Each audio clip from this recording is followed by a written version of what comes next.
siap menerima amanah. Mbah-mbah kita itu amanahnya anak 12. Mungkin istrinya lebih dari satu juga ya Pak. Mbah-mbah dulu loh Bu. Ini ngomong zaman dulu loh Pak. Jangan ditiru. Ini ngomong mbah-mbah dulu. Bisa jadi lebih dari satu. Tapi beliau-beliau itu kok ya santai. Karena siap. Saya siap menerima amanah ini. Surep kabeh. Anak roh surep kabeh.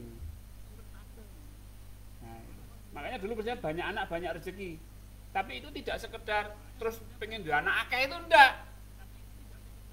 Tapi keyakinan memang satu bentuk keyakinan. Nah, kesanggupan yang pertama. Kalau sebagai suami ya keluarga itu ya istri dan anak-anak. Kesanggupan menerima amanah istri dan anak-anak.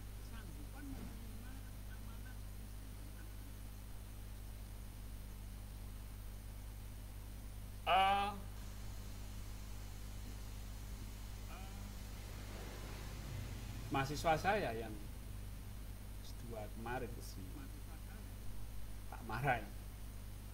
Kok nada-nadamu kok njaluk cerai wae ngopo? Nada-nadamu njaluk cerai wae. Cerai tenan ta piye? Ya ndak wae ya. Artinya kamu sanggup nggak punya istri seperti ini? Punya istri yang sekarang ini kamu sanggup nggak menerima amanah dari Allah? Sanggup Pak, sanggup. Kalau kamu sudah sanggup, mari kita bicara P-nya. Kan A-nya dulu Pak. Kamu sanggup menerima istri? Atau kalau misalnya ada kasus anaknya yang tidak nyeneng ke hati, kamu masih sanggup gak menerima amanah anak yang saat ini seperti ini? Keadaannya memang demikian. Sanggup gak? Itu dulu. Dinasehati sebaik apapun, dinasehati sedetail apapun, kalau dia sudah tidak ada kesanggupan, itu apa? Biasanya kalau saya menerima masalah-masalah problem keluarga itu saya gitukan dulu. Misalnya ini yang datang ibu-ibu cerita suaminya gini tak biarkan dulu. Giliran saya ngomong, lah Bu, sebenarnya itu gimana? Mau lanjut atau enggak? Bingung. Ya lanjut Pak. Oke. Kalau lanjut saya bantu. Tapi kalau enggak lanjut ya saya bantu. Jadi saya menasihatinya itu sudah jelas gitu loh. Ini arahnya mau cerai atau mau lanjut.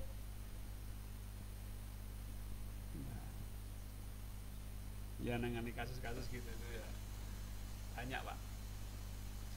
Usia 60 masih wah.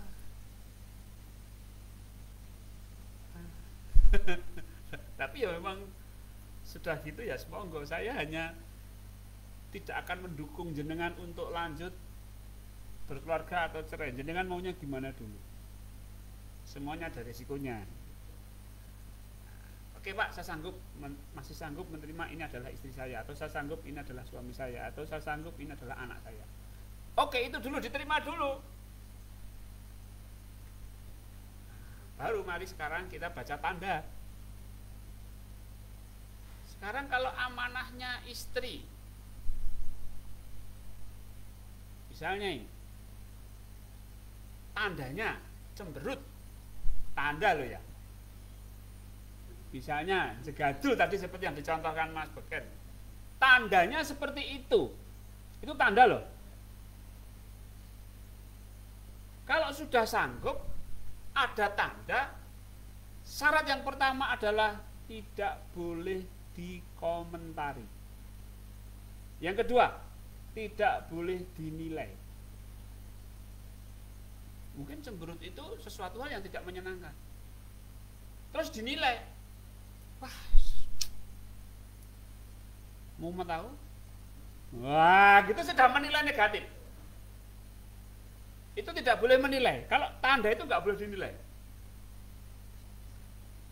Misalnya tanda, misalnya, kalau kita jalan ada lampu merah, hijau, kuning. Wah, merah. Apa ya ngonek-ngonek ke lampu? Ya kan enggak tahu jatahe merah ya merah tau, Pak. Nah, seperti itulah kita membaca tanda, semua hal. Membaca tanda, jangan dikomentari, Pak. Jangan dikomentari, jangan dinilai. Nilai itu gini loh, Pak. Aku suka tidak suka. Aku senang tidak senang. Aku ingin, aku tidak ingin. Nah, itu dihilangkan. Maka di sini egonya ini yang penting. Tadi Mas Beken, egonya harus, sehingga tidak ada penilaian. Kalau sudah ego itu biasanya nilai.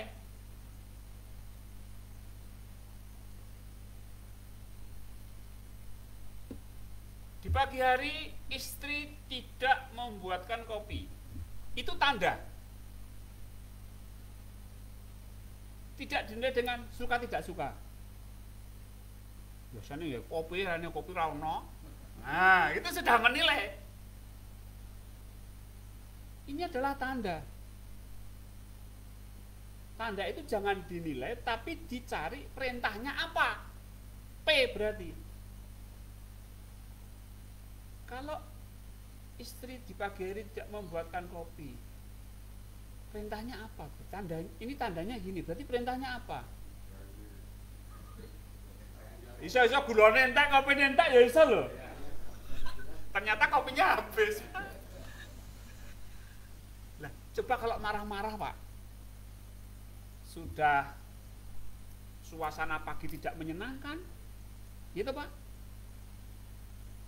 Ternyata marahnya salah alamat. Tiwas nesu jebule kopine entek isin dhewe ya, Pak.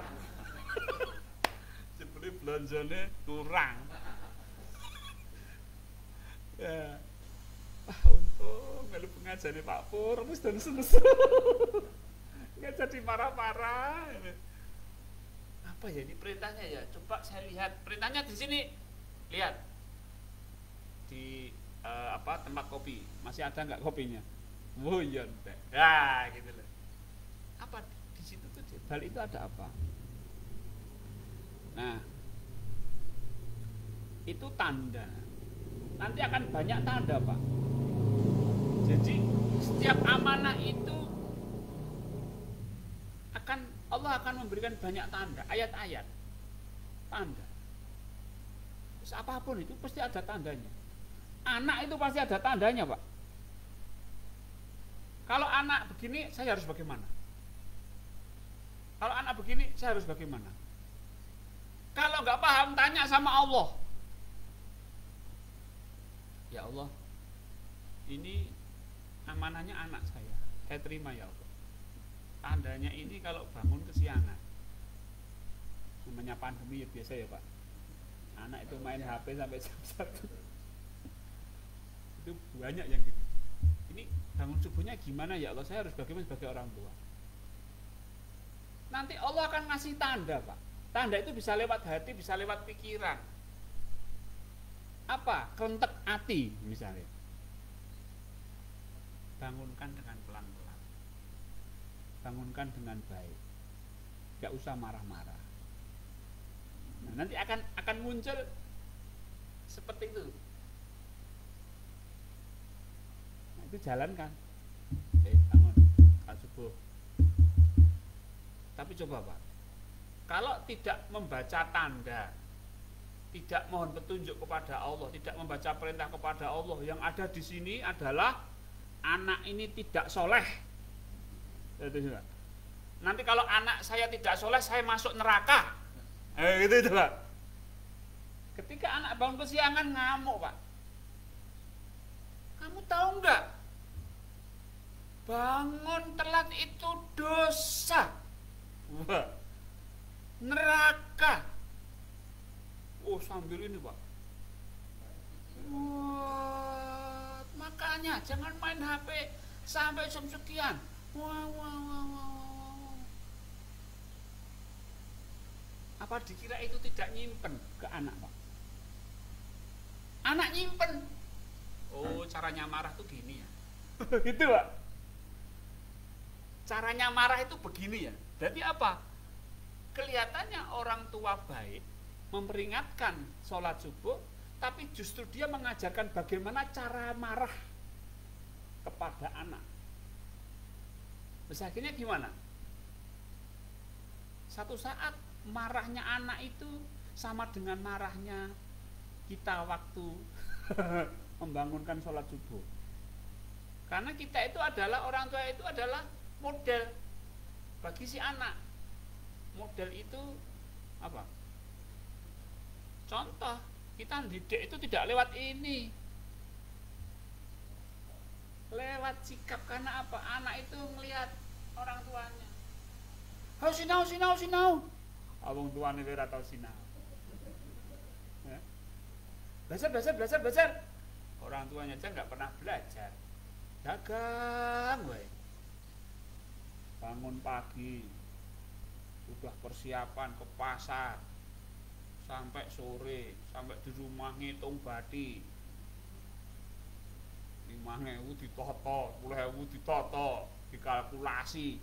Ayo sinau. Mbok wis, dagang gitu malah karuane, Pak. Iya.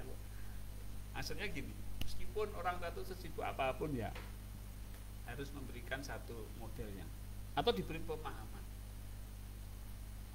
Ya, Bapak ini ya dagang ini ya, untuk dagang ini ya belajar juga kan. Jadi kalau Bapak itu belajarnya dagang, ya kamu belajarnya di sekolah, sehingga dia melihat bapaknya dagang itu belajar gitu, sama-sama belajar, nah cuma konteksnya berbeda. Nah itu misalnya. Nah Bapak Ibu, silahkan Bapak Ibu cermati kehidupan keluarga masing-masing Bapak Ibu itu. Pertama, kesanggupan untuk menerima amanah dari panjenengan sendiri, dari Bapak Ibu sendiri menerima amanah. Yang punya putra ya putra, yang punya cucu ya cucu, yang punya mantu ya mantu, itu amanah semua, terima. Kalau di sini sudah penolakan, nah sudah alamat. Biasanya anak yang menjelang remaja ini orang tua sudah mulai grek. Dulu waktu anak usia di bawah 3 tahun, Pak, waduh sayangnya Pak, apalagi yang masih umur 1 tahun ke bawah, aduh sayang. Itu Pak, sambung rasanya tuh ada itu. Ngompol disengeni Pak. Anak lanang ini adalah ora katokan. Uyuh pas. Wah, ya ora nesu, Pak. Salah lanang nek pipis kan. Ora nesu. Tapi ketika remaja, bahasa jiwanya itu udah mulai gini, Pak. Renggang. Hati-hati Bapak Ibu yang anaknya remaja, menginjak remaja, hubungan kejiwaan itu jangan sampai putus. Batin tok itu misalnya gini, aku gak seneng, nah itu loh Pak, itu, nah wis. Jadi ada apa? Ada kayak penolakan. Nah itu sudah, itu tanda-tanda untuk terjadinya masalah. Makanya kalau dengan remaja itu kita sebagai teman, bahkan sebagai orang tua, kalau anak-anak masih membutuhkan orang yang lebih dewasa, orang tua. Anak-anak, tak ada ke bapakku we. Nah gitu loh. Iya Pak, nak kecil Pak. Masih ada orang, tapi kalau nanti sudah remaja gitu, sudah enggak. Dia lebih membutuhkan teman. Makanya kalau anak SMP itu Pak, dia punya sahabat, punya klik lah, teman yang deket gitu, soulmate. Nah, Orang tua juga memposisikan diri seperti itu.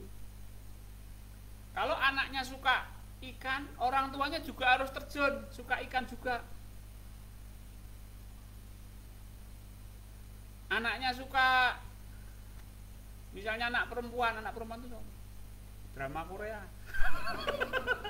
Ya orang tuanya juga harus ikut nimbrung drama Korea. Orang malah aku wis sebelah kowe ndelok drama Korea ngono wis. Cinta-cintaan ngono iki apa? Wah, itu nanti merenggangkan. Kita masalahnya bukan masalah drama Koreanya. Masalahnya adalah agar pendidikan kita itu bisa diterima oleh anak. Nah, kalau bisa diterima oleh anak, berarti kita harus masuk ke dunia anak. Drama Korea.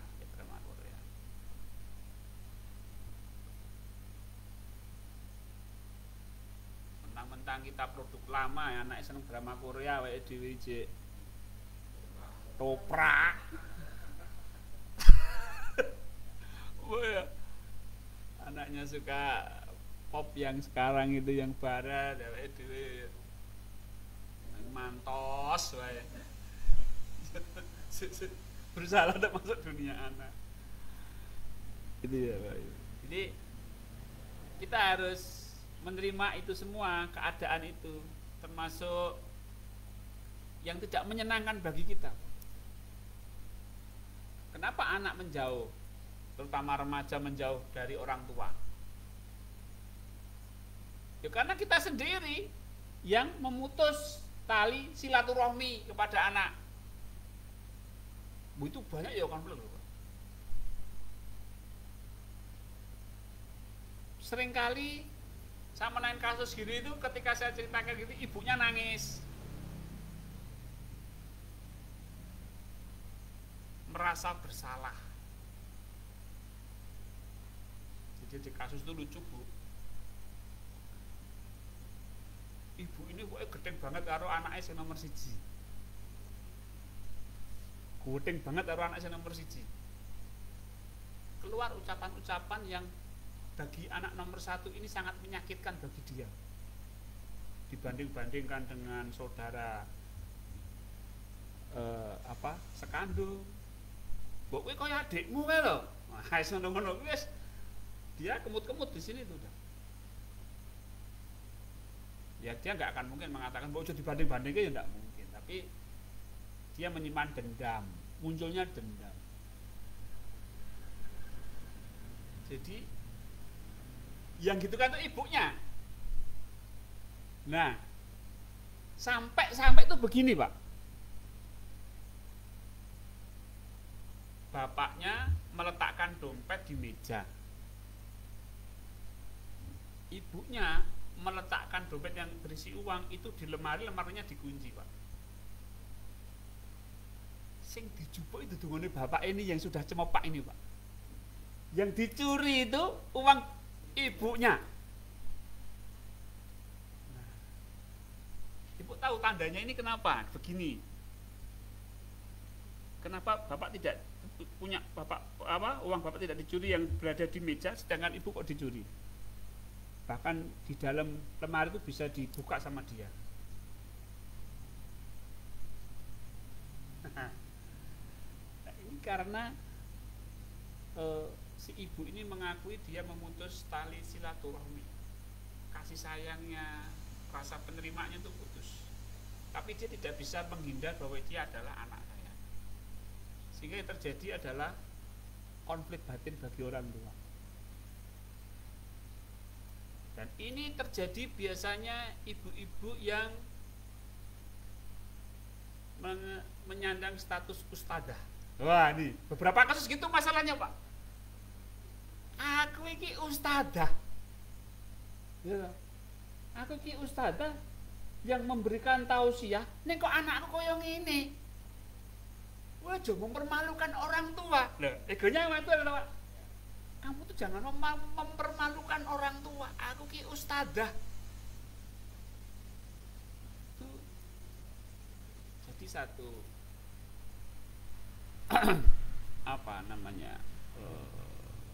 menyebabkan hubungan antara orang tua dan anak. Nah, bapak juga ada yang seperti itu, Pak. Banyak, Pak. Ada satu hal yang si bapak ini pernah melakukan kekerasan kepada anak. Ya pada waktu itu nggak ngapa-ngapain, tapi ternyata nyimpen, Pak, api dalam sekam. Ketika anak ini remaja, wah balelo, anak perempuan, dia akan melakukan apa yang dilarang oleh orang tuanya. Dalam rangka apa? Balas dendam. Terus saya, ini Pak, Bapak sudah melakukan semua apa yang Bapak seharusnya lakukan sebagai orang tua? Sudah, Pak. Memarahi sudah, memukul sudah. Bos, makanya saya datang ke Pak Pur itu karena saya sudah angkat tangan. Oke, sekarang gini, pakai cara saya ya. Kita pakai caranya Rasulullah. Ridho fi ridho walidin. Ridho Allah itu tergantung ridhonya orang tua. Sekarang putrinya Bapak ridhoi apa yang dia lakukan. Bukan menyetujui, bukan mendukung, tapi ridhoi. Itu gimana, Pak? Meridhoi anak saya yang anak perempuan yang balela itu gimana kok meridhoi? Ya diridhoi. Contohnya begitu. Misalnya mau pulang, mau pergi. Mau kemana, Dok? Bahasa Jawanya nduk ya. Mau kemana, Nduk? Mau sik, Pak. Ya. Wis sangu dong. Paket anake. Wis sangu dong, biasa itu sing iki wis sangoni iki. Bapak takon sangu dong, kok nek dalan kowe butuh apa-apa ndak repot. Kaget meneh. Nah, itu bentuk-bentuk ridho. Ternyata itu dilakukan bapak ini, Pak. Dengan wujud keridhaan orang tua itu dia sadar. Aku ora tega nek balas dendam karo bapakku. Wis aku mandek wae. Berhenti, Pak. Kabar setelah itu saya mendapat kabar dari beliau. Wah, pun Pak, alhamdulillah pun mari. Oh, nggih sampun, sakniki pun sekolah pun mapan malah ranking. Alhamdulillah. Jadi mari karepe dhewe dengan keridhaan orang tua tadi. Nah, ini di ilmu psikologi tidak ada, Pak. Tapi di Quran malah apa, di ridho fi ridho walidin, di sunnah Nabi itu ada. Ridho fi ridho walidin. Tapi kadang-kadang ayat ini hadis ini seringkali untuk memaksa anak berbakti kepada orang tua gitu, Pak. Bukan begitu. Justru orang tua yang harus ridho kepada anak, sehingga Allah ridho kepada anak juga. Kalau Allah ridho kepada anak, maka anak itu pasti berubah jadi baik. Nah, ini kita harus memperhatikan tanda-tanda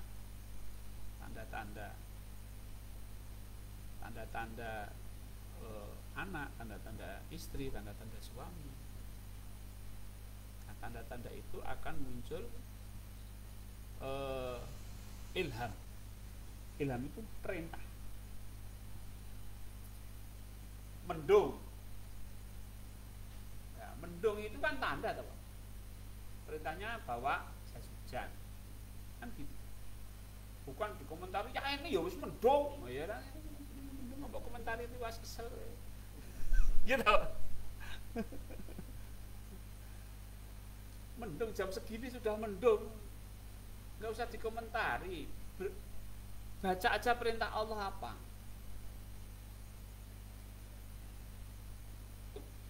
Nanti kalau keluarga itu baik istri membaca tanda dari suami, suami membaca tanda dari istri, suami istri membaca tanda dari anak-anaknya, pasti sama Pak. Sakinah, mawaddah, warahmah. Yang sering muncul ketidakbahagiaan dalam keluarga itu karena tidak saling memahami, Pak.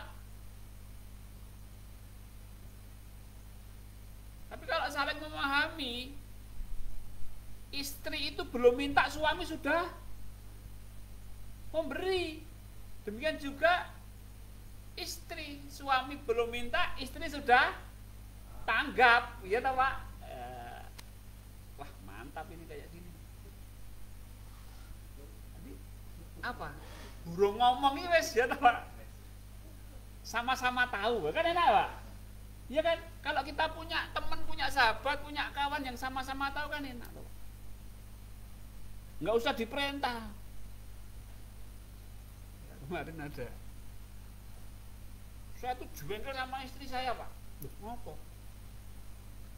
Setiap saya kasih uang tuh nggak pernah dia ngucapin terima kasih kepada saya. Oh. Terus maumu gimana? Mbok yo Mas matur nuwun ya. Mbok yo ngono gitu loh. Itu kan sepele Pak ya? Sepele. Ah, dia tak ajari ATP. Amanahnya apa istri? Tandanya apa? Kalau diberi tidak mengucapkan terima kasih. Itu tanda. Wis aja mbok komentari. Perintahnya apa? Untuk suami apa? Untuk suami apa? Untukmu apa perintahnya? Kalau istri dikasih uang tidak berterima kasih kepada suami, berarti perintah untuk suami apa? Rubah mindsetmu. Memang pemberian suami itu adalah kewajiban. Misalnya gitu. Jadi istri tidak perlu berterima kasih kepada suami. Ya, tapi jangan diberitahukan kepada istri, engkau ora terima kasih tenan terus-terusnya. Ya tahu Bu. Ini cuma mindset kita sendiri, yang suami tadi gitu. Nah. Kemudian ridho, perintahnya ridho. Ridho apa? Ridho kalau istri tidak berterima kasih kepada suami, diridhoi. Atau apa perintahnya apalah? Nanti akan ada ilham Pak. Jadi gini, kalau amanah itu diterima, istri itu diterima dengan senang hati, ini amanahnya istri. Kemudian dibaca tandanya tanpa memberi penilaian, maka Allah akan memberikan ilham. Tapi kalau kita tidak menerima istri apa adanya, ya menerima tapi masih ada catatannya, ningnya apa bahasa Indonesia nih? Tapi, ada dengan syarat, nah itu. Yang kedua, kalau ada tanda itu dia nilai, itu Allah nggak akan memunculkan ilham Pak. Mbok keluarga wis pirang puluh tahun, 50 tahun, 60 tahun, 20 tahun, 40 tahun. Isine mung patuh. Wis.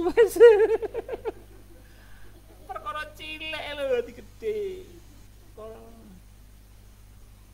iki yo nek ra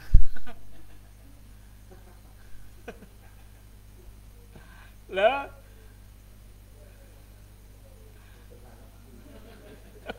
Pak. Wah nek ra kelingan anak wis tenan. Wis ra kelingan anak. Ijek kelingan anak, untungnya wis ndek anak, ora ndek anak wis salam. Untung cik ndek anak. Cik ndek anak. Masih punya anak itu sing kiri.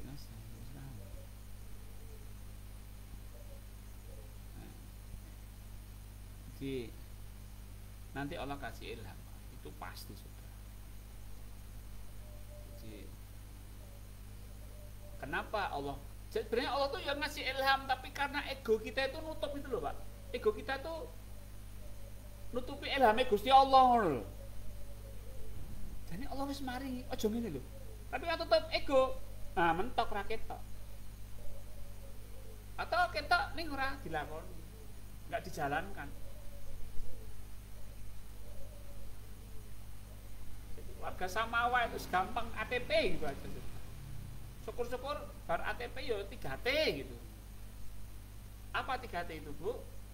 Tasbih, tamid, takbir. Tasbih apa? Menerima istri apa adanya, menerima suami apa adanya, seadanya itu. Loh, iya tak? Padahal yang kelitikan tukar tambah ya. Niti Harjo. Ya seadanya itu ya Gusti. Apa ganti kowe? Kan ya enggak toh, Pak. Gitu. Jadi kita itu, Pak, dalam masalah amanah ini jangan separuh-paruh, jangan ada apa? Tapinya, jangan ada ningnya. Ya wes gini loh. Dan jangan berharap pasangan kita berubah. Titik. Loh sing berubah itu harusnya kita. Bukan pasangan kita. Loh wong kita tak lewat biyen kaya ngono. Kowe lagi nikah 5 tahun wis njaluk istri berubah. Tapi dicetak wong tuane wis cilik wis ngono kuwi. Wong tuane ya wis ngono padha wae. Lah kok kowe lagi nikah 10 tahun 15 tahun njaluk istri berubah. Dewa apa piye? Tidak bisa, Pak. Dalam berkeluarga prinsipnya jangan berharap pasangan berubah, tapi kita yang harus berubah. Saya yang harus berubah. Berubah apa? Dari menerima, dari tidak menerima menjadi menerima. Nah, kowe ra nampa aku ra apa-apa, Bu. Ning aku nampa kowe apa adanya wis. Yes, mantap. Iya toh? Iya toh, Pak?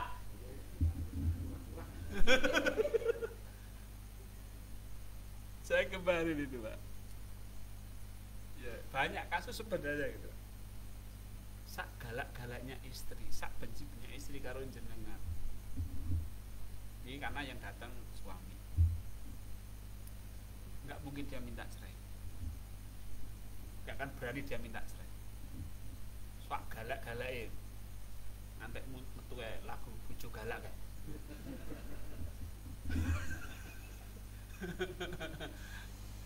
Dia nggak akan mungkin minta cerai kecuali dia punya selingkuhan.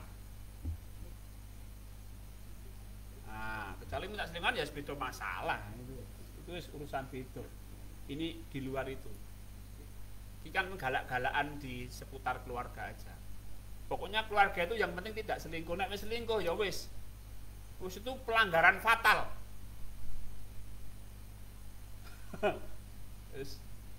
Itu nek Gusti Allah tuh kategorinya syirik kok, Pak.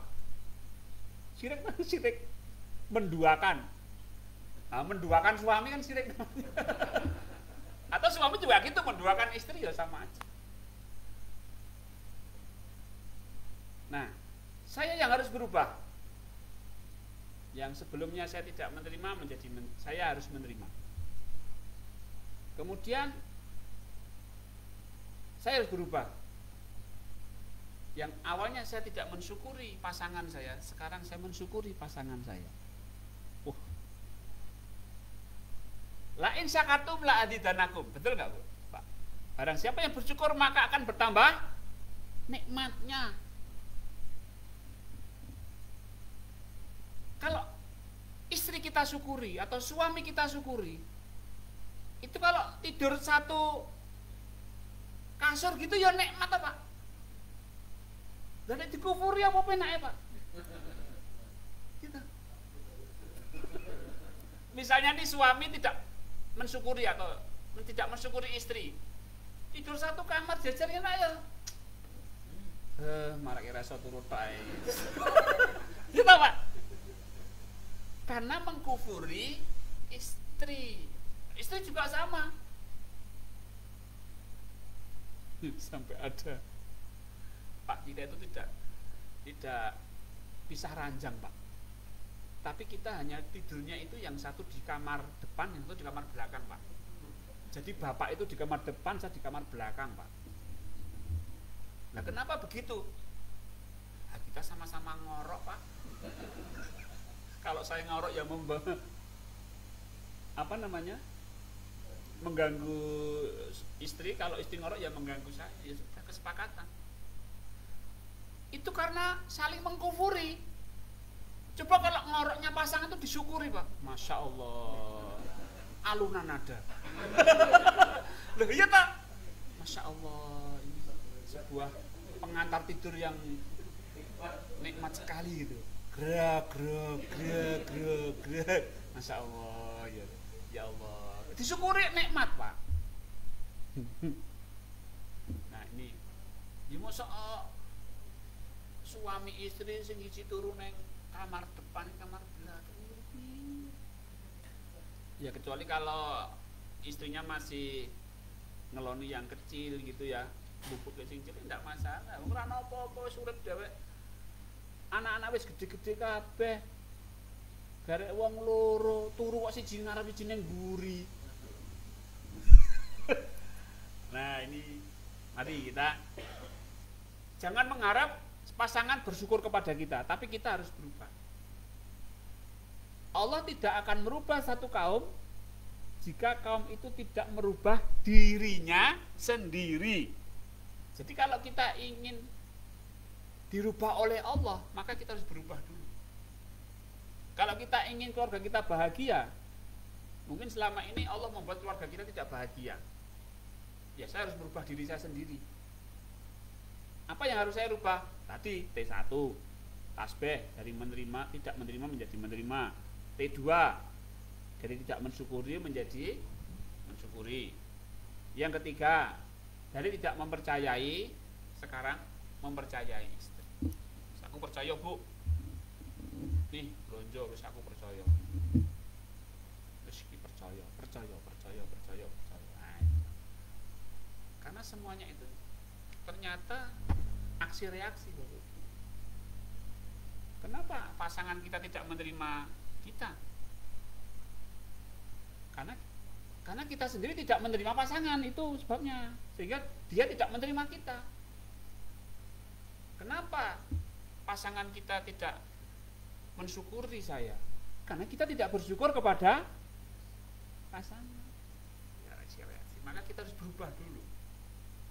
Nah, setelah itu baru kita harus menggunakan konsep ATP, amanah tanda. Nah, perhatikanlah, istri itu diperhatikan Pak, anak itu perhatikan, pokoknya amanahnya apa, amanahnya anak itu perhatikan semua. Oh ini jalur ini, bapak-bapak itu ketoknya menengan Pak, ini gatek ya Pak. Misalnya anak itu kan yang akrab dengan ibunya tuh Pak, ketoknya ngomong bapaknya gatek ya. Ya. Paling-paling ibu yang ngerasa ngatasi masalah sambate karo bapake. Kandhanono. Oh siap. Ning kok aja melu-melu aku ngandani lho ya. Kowe lunga sik. Nah, wis tak kandhani kok metu ning broke dadi rene, Pak. Jadi suami yang hanya mementingkan pekerjaan ya enggak bener, Pak. Karena salah. Itu tapi ya ada itu Pak. Orang gitu ya ada itu. Oh gini ya.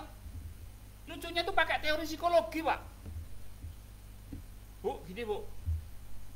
Sebelum anak ini SMP, anak ini urusannya ibu. Nanti setelah SMP, ini urusan saya. Teori kok ngendi ya?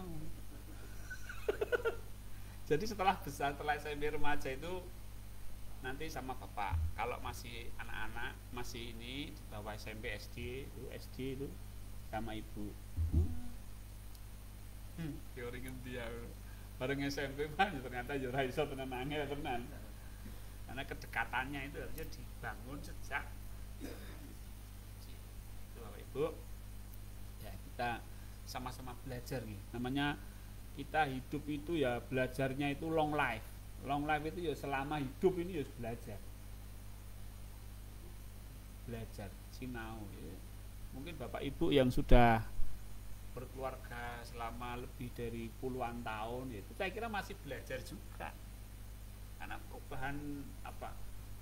perubahan sekitar itu akan terus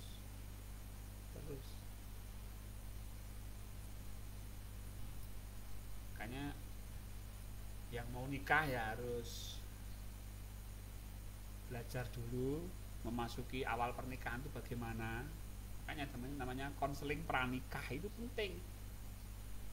Oh, kaget. Dia tuh Pak, kaget.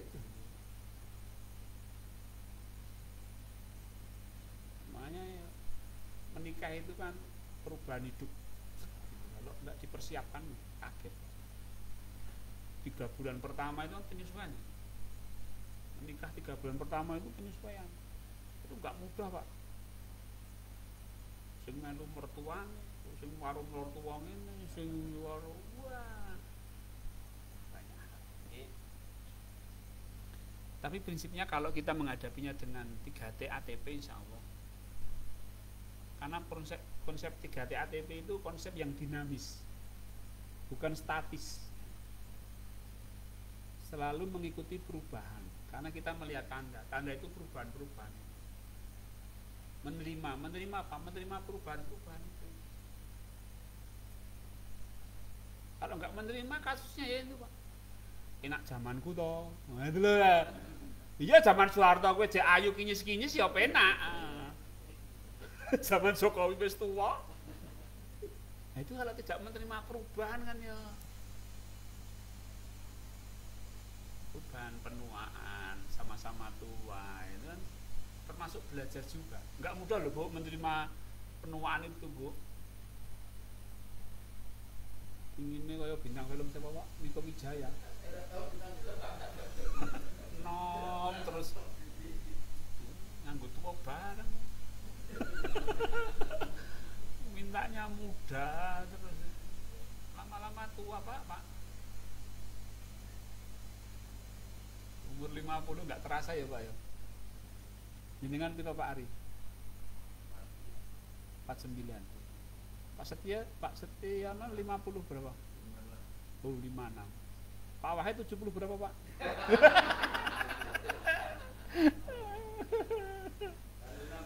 Oh 62. Pak Pur? 58. Tidak terasa Pak. Oh iya Pak Turut 6 berapa Pak? Oh 58. Iyalah kita menikmati perjalanan hidup kita masing-masing. Saya juga nggak terasa udah 47. Kemarin teman saya itu saya kira baraan saya ternyata 52. 52 tuh sampean. Wah iya, setuwek. 47 masih muda ya Pak? Setara 27 ya Pak? Iya nih baik Pak. Baik Bapak Ibu. Nah, itu tadi Bapak Ibu. Mudah-mudahan kita ini bisa terus belajar untuk membangun keluarga kita dengan versinya masing-masing. Ada yang sudah tidak punya pasangan tapi masih punya anak, ada yang masih punya anak punya pasangan, ada yang malah belum pernah. Kehidupannya masing-masing lah. Apakah yang masih bujangan itu ya lebih bahagia daripada yang sudah menikah? Ya belum tentu. Semuanya wang sinawang ya loh. Enak bujangan, ngopo bebas. Yang padepokan iso tekan bengi. Aku. Gitu. Semuanya punya dinamika masing-masing. Kita melihat tanda yang ada pada diri kita, jangan melihat tanda yang itu untuk orang lain. Gitu. Tandanya masing-masing gitu. Allah kasih tanda saya ini, Allah kasih tanda Mas Beken seperti ini. Iya, ya sudah begitu gitu. Saya nggak usah perlu nyari tandanya Mas Beken itu apa. Saya baca tanda saya kadang-kadang nggak terbaca. Membaca tandanya orang lain itu amanah gitu, bukan amanahnya ya aku jadi amanahnya ya sudah. Baik, ini seperti biasa kita latihan pikir nafas ini untuk menguatkan kita untuk bisa 3T ATP. Dengan kita berzikir kita sambung ke Allah, karena pada hakikatnya kita menjalani hidup ini ya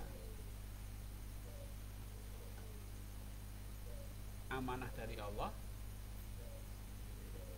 kita kerjakan karena Allah, hasilnya ya untuk jadi itulah yang dinamakan dengan lurus ke Allah. Lurus ke Allah itu ya dari Allah, karena Allah, untuk Allah. Baik, Bapak Ibu yang di rumah, kita latihan zikir nafas. Yang bisa duduk timpuh ya silahkan duduk timpuh. Yang bersila ya bersila. Bapak Ibu yang bersandar juga ya tidak apa-apa bersandar, rileks aja, santai, karena dengan rileks, dengan santai jiwa kita akan lebih mudah untuk menyadari Allah, bergerak, mendekat, bergerak, pasrah. Jadi tubuh itu kalau bisa kita tanda petik ya, kita tinggalkan, artinya kita abaikan. Baik, mari Bapak Ibu yang saat ini sedang ada di rumah, silahkan mengikuti apa yang saya sampaikan untuk sama-sama belajar zikir.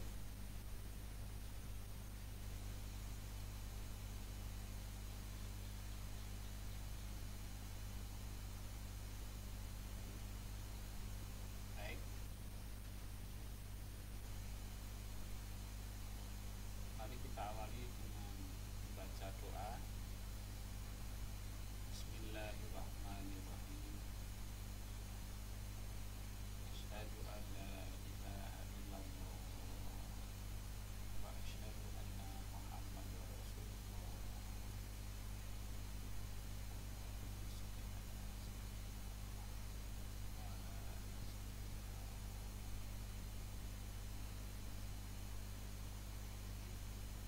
Allahumma a'inna ala dzikrika wa syukrika wa husni ibadatik.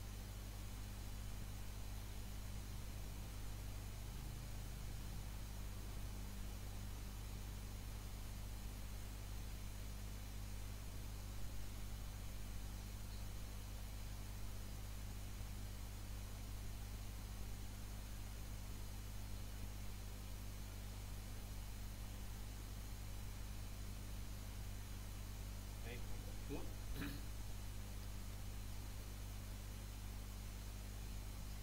aktifkan kesadarannya.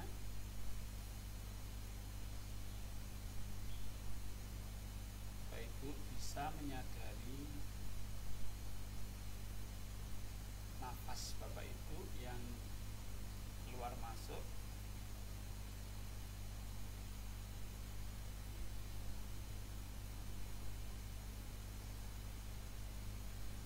nafas masuk,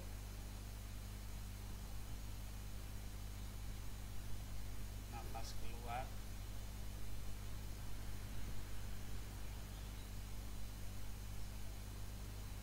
nafas masuk, nafas keluar.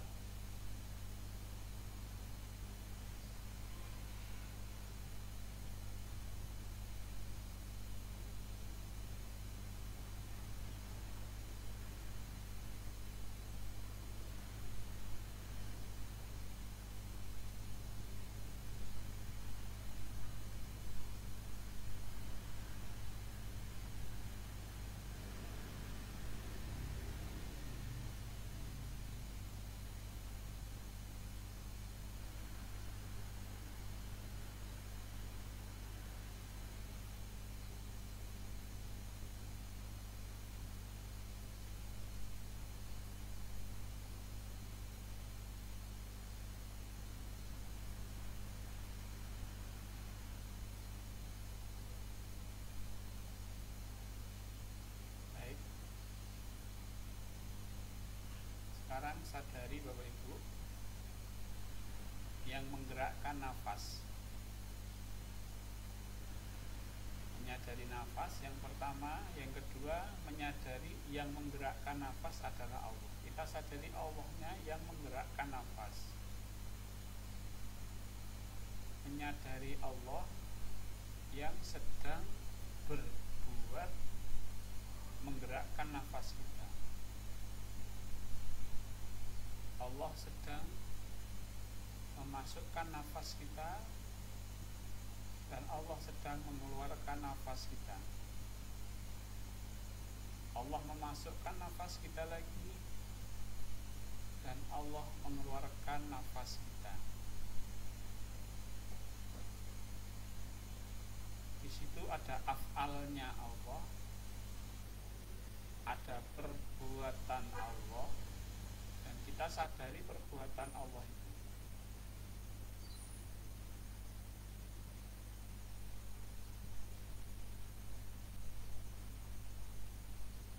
Jangan dinilai,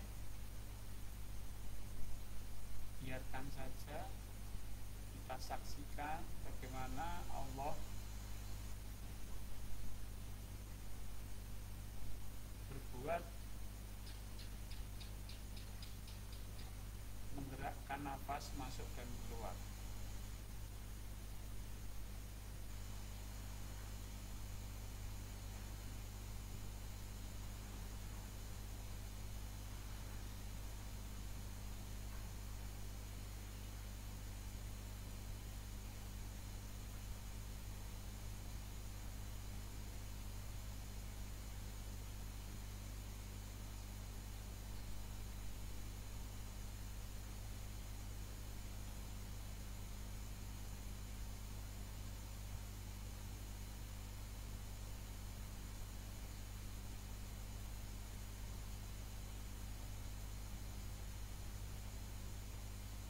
Nah, Bapak Ibu, setelah menyadari Allah yang sedang berbuat menggerakkan nafas kita,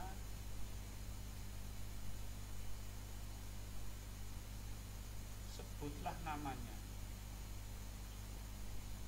Sebutlah namanya setiap Allah menggerakkan nafas masuk dan menggerakkan nafas keluar. Ketika Allah menggerakkan nafas kita masuk, kita sebut namanya dengan. Ketika Allah sedang mengeluarkan nafas kita, maka kita sebut Dia dengan Allah. Ketika nafas masuk, ketika Allah mengeluarkan nafas kita, kita sebut Dia dengan Allah.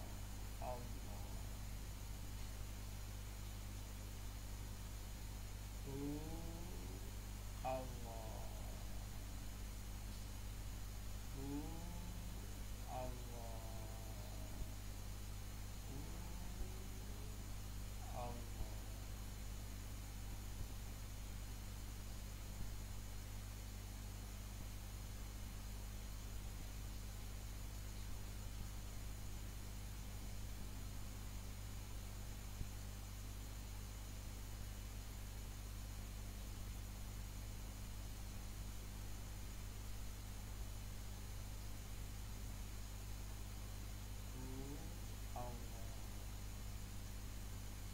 Bapak Ibu, jangan lupa untuk terus menyadari perbuatan Allah dalam setiap nafas dan menyebut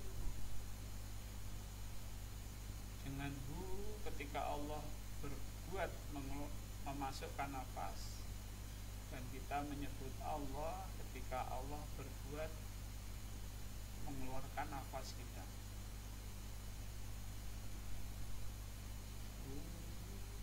Allah.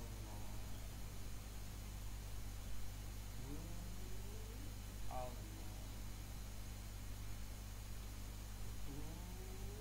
Allah.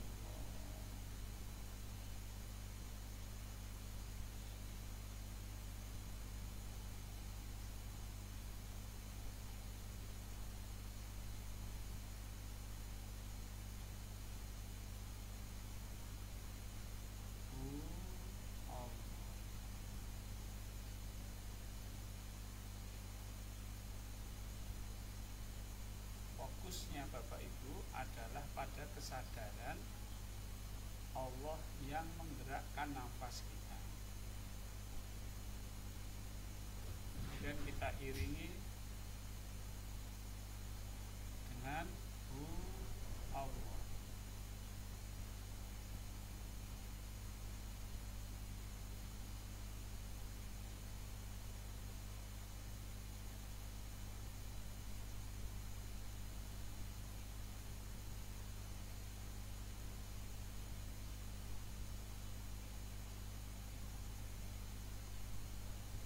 Baik Bapak Ibu.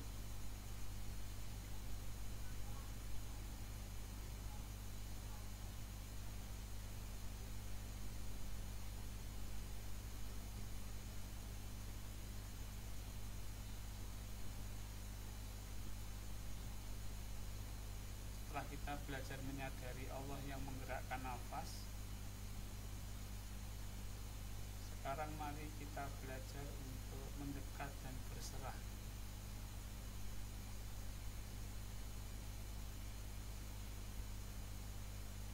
Ketika nafas masuk,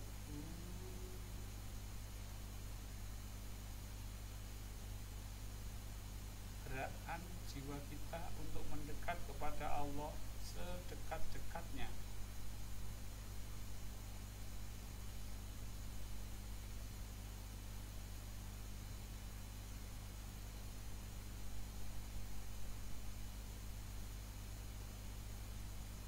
Ketika kita menyebut Allah, nafas keluar, maka gerakan jiwa kita untuk berserah seberserah-berserahnya.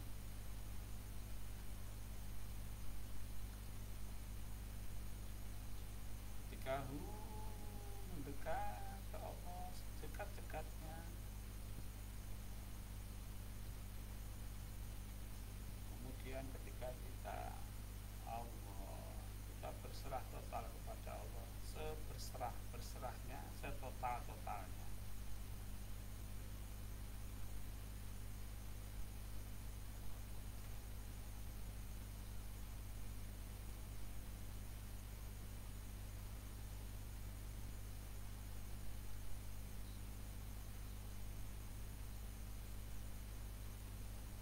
Nafas masuk mendekat ke Allah, nafas keluar pasrah.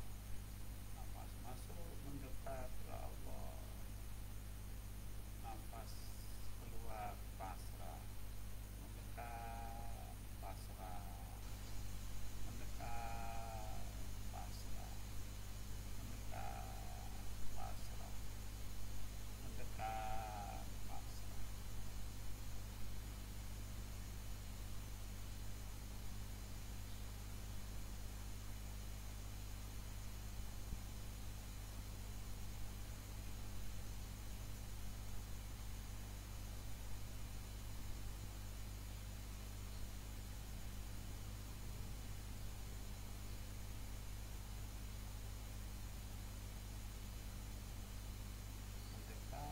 Pasrah, mendekat pasrah, sampai Bapak Ibu mengalami keadaan pasrah total dan tidak ada yang tersisa. Semuanya sudah dipasrahkan kepada Allah, sehingga Bapak Ibu memasuki alam ketiadaan, alam kefanaan,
nafas keluar, yang ada hanya kekuatan Allah. Nafas masuk, yang ada hanya Allah, dan nafas keluar, yang ada hanya kekuatan Allah.